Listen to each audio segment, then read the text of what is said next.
بسم اللہ الرحمن الرحیم۔ چلیں جی اپنا سافٹ ویئر اپڈیٹ کرتے ہیں۔ اپنا سافٹ ویئر ہم نے خود اپڈیٹ کرنا ہے اور انسان کو اپنا سافٹ ویئر اپڈیٹ کرتے رہنا چاہیے۔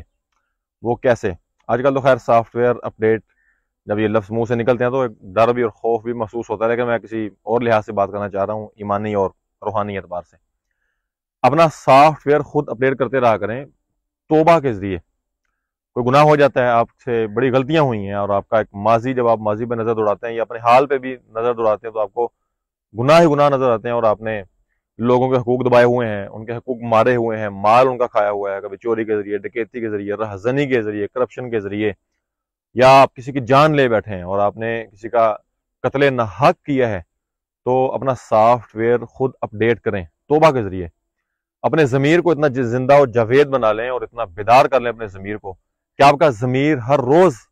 آپ کا سافٹ ویئر اپڈیٹ کرے اور آپ اپنے اندر ہر روز ایک نئی تازگی اور ایک فرحت محسوس کریں اور اپنی زندگی میں ایک بہتری محسوس کریں۔ اس سافٹ ویئر کو اپڈیٹ کرنے کے لیے علماء کو محنت کرنے کی ضرورت ہے، اخلاقیات پر، تعمیر شخصی پر، تعمیر سیرت پر، کردار سازی پر، اور لوگوں کے اندر للہیت کوٹ کوٹ کر بھر دینے سے، اور لوگوں کے اندر تقوی کا مفہوم، زہد کا مفہوم، اور رجوع اللہ